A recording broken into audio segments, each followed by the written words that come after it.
एगो बरतिया पर गइल पाछे ए सखी राते गइल रही सादा पनाचे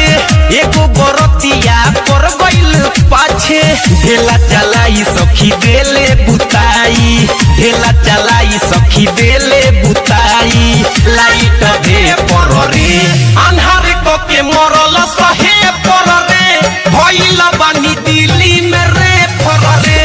अन्हार को के मरल सहे पर रे भइल बानी दिल्ली में रे पर रे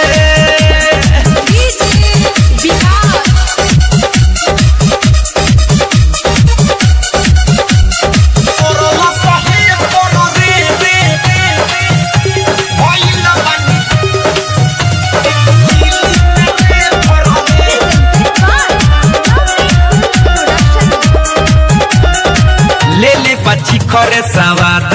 हमर तेले बाली खके मोबाइल के नंबर सखी ले ले पक्षी खरे सवाद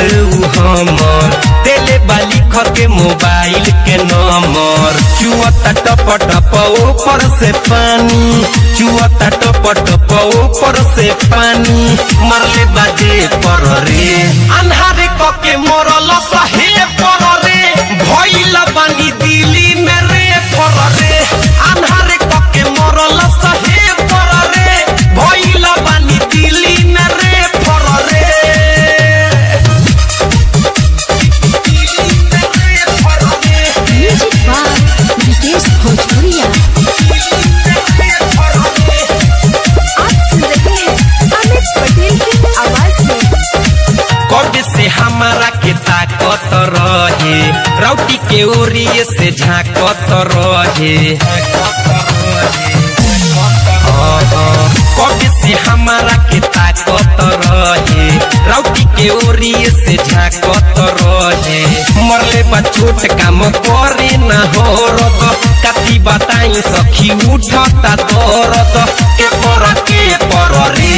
अन्हार कके मरल सहे पर रे भइल बानी दिल्ली में रे पर रे बरतिया मरल सहे पर रे भइल बानी दिल्ली में रे पर रे राते गइल रही सादा पनाचे एगो बरतिया पर गइल पाछे ढेला चलाई सखी देले बुताई ढेला चलाई सखी देले